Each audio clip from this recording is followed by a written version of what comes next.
పవన్ కళ్యాణ్ గారు నిన్న press meet అయిపోయినప్పటి నుంచి కూడా ఇప్పటి వరకు చాలా వరకు కూడా సోషల్ మీడియాలో పోస్టుల మీద పోస్టులు పెడుతూ ఉన్నారు. ఆ అన్ని పోస్టులకెళ్ళా ఒక్క పోస్ట్ మాత్రం విశేషంగా అందరినీ కూడా ఆకట్టుకుంటుంది. చాలామంది కూడా దాని గురించి చర్చిస్తూ ఉన్నారు, మాట్లాడుతూ ఉన్నారు. ఆ ఒక్క పోస్ట్ అనేది హాట్ టాపిక్గా మారిపోయింది. అయితే అంత భారీ ఎత్తున ఒక గంటంబావు పాటు కూడా ప్రెస్ మీట్ పెట్టిన తర్వాత అన్ని విషయాలు మాట్లాడిన తర్వాత మళ్ళీ పోస్టులు ఎందుకు పెడుతున్నారు, దేన్ని ఉద్దేశించి పెడుతున్నారు, జనాల గురించి మాట్లాడుతున్నారా, పార్టీ గురించి మాట్లాడుతున్నారా, తన గురించి మాట్లాడుతున్నారా, ఈ విధంగా జనాలు మాత్రం కన్ఫ్యూజన్లో ఉన్నారు. అయితే ఇప్పుడు మనము గత 2 వారాల నుంచి కూడా చూస్తూ ఉన్నాం. కళ్యాణ్ గారిని టార్గెట్ చేస్తూ బూతులు మాట్లాడడం కానీ, తిట్టడం కానీ, ఆంధ్ర నుంచి తెలంగాణకి రానివ్వమని చెప్పేసి, తరిమి కొడతామని చెప్పేసి, ఇంకా మనం మాటల్లో చెప్పుకోలేని బూతులు కూడా ఉన్నాయి. అంటే ఇవన్నీ కూడా ఎవరో జ్ఞానం లేని వాళ్ళు మాట్లాడారంటే కాదు, జర్నలిస్టులమని చెప్పుకొని ముసుగులో ఉన్నారా, మరి నిజంగా జర్నలిస్టులా కాదా అని చెప్పేసి చాలామందికి డౌట్ కూడా అనమాట. ఎవరైనా జర్నలిస్టులు అనే వాళ్ళు ఈ విధమైనటువంటి పదజాలం వాడతారా, ఈ విధంగా బూతులు మాట్లాడుతూ ఒక వ్యక్తిని టార్గెట్ చేస్తారనేది చాలామందికి వచ్చినటువంటి డౌట్ అనమాట. సో మరి వాళ్ళందరూ కూడా మాట్లాడేటువంటి మాటలకు ధీటుగా నిన్న ప్రెస్ మీట్లో పవన్ కళ్యాణ్ గారు చాలా స్ట్రాంగ్గా చెప్పారనమాట.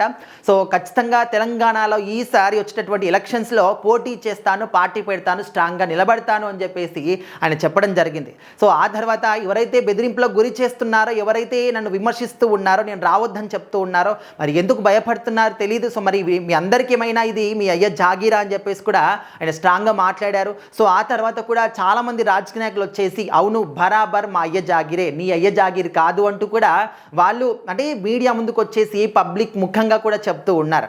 సో ఇలాంటి సందర్భాల్లో పవన్ కళ్యాణ్ గారు పెట్టినటువంటి ఆ ఒక్క పోస్ట్ అనేది ఇప్పుడు అందరి దృష్టి కూడా మళ్ళిస్తూ ఉంది.